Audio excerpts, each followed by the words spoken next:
साहेब असं नियम मध्ये आहे काय की ऐकून घ्या ना माझं ऐकून घ्या.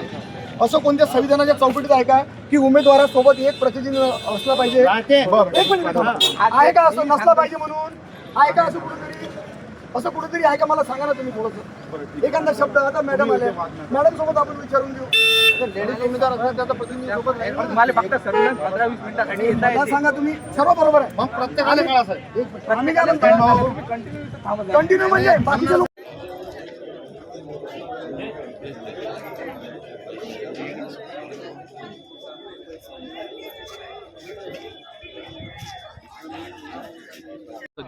आपला जो बंदोबस्त आहे चोख पद्धतीने लागलेला आहे. जवळपास 133 अधिकारी, 1700 कर्मचारी अंमलदार, तसेच 900 होमगार्ड, आपली 3 RCP, 4 QRT, SRPFची एक कंपनी, BDDSचे 2 पथके असा बंदोबस्त लावण्यात आलेला आहे. सुरळीत आणि चांगली पद्धतीने मतदान सुरू आहे. संवेदनशील केंद्रावर असा पोलिसांचा बंदोबस्त लावला.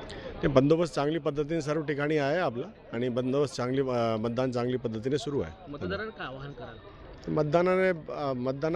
मतदार जो आहे त्यांनी चांगली पद्धतीने आपला निर्भीकपणे मतदान केलं पाहिजे. धन्यवाद. काही उमेदवारांचा शाब्दिक वाद सुद्धा केंद्रावरती झालेला आहे. नाही, याच्याबद्दल मी काय सांगणार नाही. बंदोबस्त चालू आहे.